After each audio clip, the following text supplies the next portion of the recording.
Sir, ಈಗ ಗೋಡೆ gang ಷಡ್ಯಂತ್ರ SIT ವರದಿಯಲ್ಲಿ ಬಹಿರಂಗ ಆಗಿದೆ ಸರ್. 6 ಜನ ಷಡ್ಯಂತ್ರದಲ್ಲಿ ಶಾಮೀಲಾಗಿದ್ದಾರೆ ಅಂತ SIT ಕೋರ್ಟ್ಗೆ ಕೊಟ್ಟಿದ್ದಾರೆ. ಬಿಜೆಪಿ ನಿರಂತರವಾಗಿ ಈ ಧರ್ಮಸ್ಥಳದ ವಿಚಾರವಾಗಿ ದೊಡ್ಡ ಷಡ್ಯಂತ್ರ ನಡೆದಿದೆ. ಅಂತಾರಾಷ್ಟ್ರೀಯ ಮಟ್ಟದಲ್ಲಿ ಈ ಷಡ್ಯಂತ್ರದ ಬಾಹುಗಳಿದೆ. ಬಹಳ ಜನ ನಗರ ನಕ್ಸಲರು ಇದರ ಜೊತೆ ಇದ್ದಾರೆ. ಇವೆಲ್ಲವನ್ನ ಬಿಜೆಪಿ ಪದೇ ಪದೇ ನಾವು ಸ್ಪಷ್ಟ ಮಾಡಿ ಹೇಳಿದ್ರಿ. ಇವತ್ತು SITನೂ ಕೂಡ ತನಿಖೆ ಮಾಡಿ ನಿಜ ಸಂಗತಿಯನ್ನ ಬಯಲು ಮಾಡಿದ್ದಾರೆ.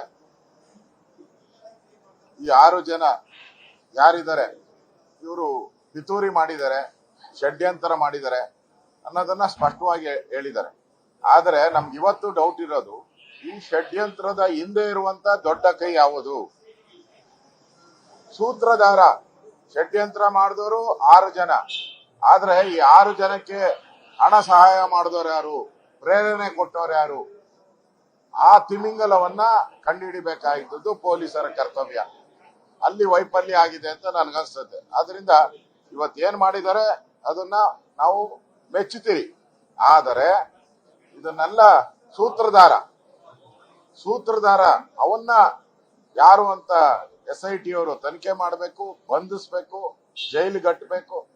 ಈ ತರ ಮುಂದೆ ಯಾವುದೇ ಹಿಂದೂ ದೇವಸ್ಥಾನಗಳಿಗೆ ಈ ತರ ಅಪಚಾರ ಮಾಡುವಂಥದ್ದು ನಿರಂತರ ಮಾಡ್ಬಿಟ್ಟಿದ್ದಾರೆ ಇವರು. ಈ ಧರ್ಮಸ್ಥಳ ಆಯ್ತು, ತಿರುಪತಿ ಆಯ್ತು, ಅಯ್ಯಪ್ಪ ಸ್ವಾಮಿ ಆಯ್ತು, ಶನಿ ಸಿಂಗಾಪುರ ಆಯ್ತು, ಇನ್ನ ಹಳ್ಳಿ ದೇವರುಗಳಿಗೆಲ್ಲ ಬಂದ್ಬಿಡ್ತಾರೆ. ನೀವು ಈ ದೊಡ್ಡ ದೊಡ್ಡ ದೇವರುಗಳಿಗೆ ಇಷ್ಟು ಕಾಟ ಕೊಡ್ತಾವ್ರೆ ಅಂದ್ರೆ ಇನ್ನ ಹಳ್ಳಿಯಲ್ಲಿರೋ ಮಾರಮ್ಮ, ಅಕ್ಕಲಮ್ಮ, ಆಮೇಲೆ ಈ ತರದ ದೇವರುಗಳ ಕತೆ ಏನು? ಅದರಿಂದ ಮಾಡ್ಲಿ, ಅವರು ಮೊನ್ನೆ ಮಾಡಿದ್ರೆ ನಾವು ಮಾಡೇ ಮಾಡ್ತೀರಿ. ಮುಂದಿನ ವಾರ ಲಾ ಅಂಡ್ ಆರ್ಡರ್ ವಿಚಾರ ಬಂದೇ ಬರುತ್ತೆ. ಲಾ ಅಂಡ್ ಆರ್ಡರ್ ನಿಲುವಳಿ ಸೂಚನೆಯನ್ನ ತರಕ್ಕೆ ಈಗಾಗಲೇ ನಾನು ಮಾತಾಡಿದ್ದೀನಿ. ನಮ್ಮ ಪಾರ್ಟಿ ಮೀಟಿಂಗ್ ಅಲ್ಲೂ ಕೂಡ ನಿಲುವಳಿ ತರ್ತೀನಿ. ಆ ಸಂದರ್ಭದಲ್ಲಂತೂ ಇದನ್ನ ಚರ್ಚೆ ಮಾಡೇ ಮಾಡ್ತೀನಿ, ಬಿಡಲ್ಲ.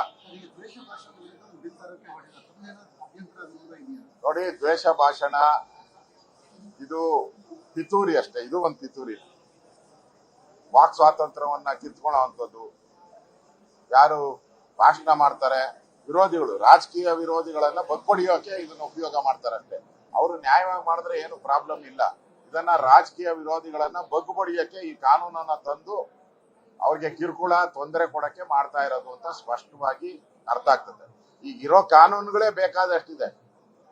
ತಪ್ಪು ಮಾಡಿದವ್ರಿಗೆ ಅಥವಾ ಅವ್ಯಾಚ ಶಬ್ದ ಬಳಸುವಂಥದ್ದಿಗೆ ಇವೆಲ್ಲದಕ್ಕೂ ಇರೋ ಕಾನೂನುಗಳೇ ಬೇಕಾದಷ್ಟಿದೆ. ವಿಶೇಷ ಕಾನೂನು ತರುವಂಥದ್ದು ಇದು ಒಂದ್ ರೀತಿ ಕೋಮು ಸೌಹಾರ್ದತೆಯನ್ನ ಹಾಳು ಮಾಡ್ತಾ ಇದೆ.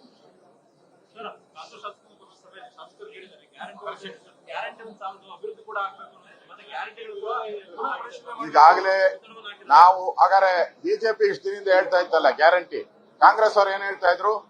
ಬಿಜೆಪಿಯವರು ಗ್ಯಾರಂಟಿ ವಿರೋಧಿಗಳಂತೆ. ಬಿಜೆಪಿಯವರು ಗ್ಯಾರಂಟಿ ವಿರೋಧಿಗಳು. ಈಗ ಶಾಸಕಾಂಗ ಸಭೆಯಲ್ಲಿ ಕಾಂಗ್ರೆಸ್ ಅವರೆಲ್ಲ ಹೇಳ್ತಾ ಇದ್ದಾರೆ, MLAಗಳು ಗ್ಯಾರಂಟಿ ಬೇಡ, ರಸ್ತೆ ಕೊಡಿ, ಆಸ್ಪತ್ರೆ ಕೊಡಿ, ಶಾಲೆ ಕೊಡಿ, ಮನೆಗೆ ನೀರು ಕೊಡಿ. ಇದು ಅಂದ್ರೆ ಅರ್ಥ ಆಯ್ತಲ್ಲ ನಿಮ್ ಯೋಗ್ಯತೆ ಏನು ಅಂತ ಹೇಳಿ. ಚುನಾವಣೆ ಗೆಲ್ಲಕ್ಕೆ ಗ್ಯಾರಂಟಿ.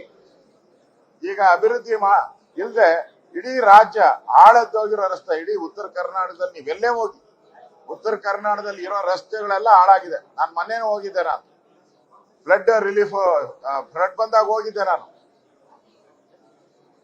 ಯಾವ ರಸ್ತೆನೂ ಸರಿ ಇಲ್ಲ, ಹಾಳಾಗಿದೆ. ಒಂದೊಂದು 5 ಕಿಲೋಮೀಟರ್ ಬರ್ಬೇಕಾದ್ರೆ 1 ಗಂಟೆ ತಗೊಳ್ತದೆ ಆ ಪರಿಸ್ಥಿತಿ.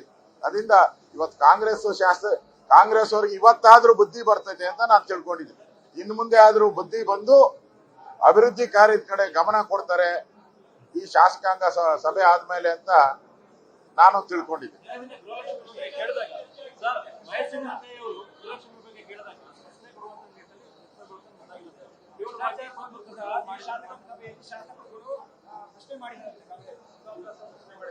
ನೋಡಿ, ಈಗ 63% ಭ್ರಷ್ಟಾಚಾರ ಅನ್ನೋದು ಬ್ರ್ಯಾಂಡ್ ಆಗಿದೆ ಕಾಂಗ್ರೆಸ್ ಅವರಿಗೆ. ಅದನ್ನ ಶಾಸಕರ ಸಭೆಯಲ್ಲಿ ನೆನ್ನೆನೂ ನಾನು ನೋಡಿದೆ. ಅಧಿಕಾರಿಗಳೆಲ್ಲ ಲೂಟಿ ಹೊಡಿತಾ ಇದ್ದಾರೆ, ಮಜಾ ಮಾಡ್ತಾ ಇದ್ದಾರೆ, ಸರ್ಕಾರ ಸತ್ತೋಗಿದೆ ಅನ್ನೋದು ಅವ್ರ ಬಾಯಲ್ಲೇ ಬಂದಿರೋದು, ಕಾಂಗ್ರೆಸ್ MLA ಗಳೇ ಬಾಯಲ್ಲಿ ಬಂದಿರೋದು. ಈಗ ಅದಕ್ಕೆ ಸರ್ಟಿಫಿಕೇಟ್ 63%, ಕಾಂಟ್ರಾಕ್ಟರ್ಗಳು ಹೇಳಿದ್ದಾರೆ, ಉಪಲೋಕಾಯುಕ್ತ ಹೇಳಿದ್ದಾರೆ. ಇವೆಲ್ಲ ಕಾಂಗ್ರೆಸ್ ಅವ್ರ ಬಾಯಲ್ಲಿ ಬರ್ತಾ ಇದೆಯಲ್ಲ, ಅವ್ರಿಗೆ ಮೆಚ್ಚುಗೆ ಸೂಚಿಸ್ತೀನಿ ನಾನು.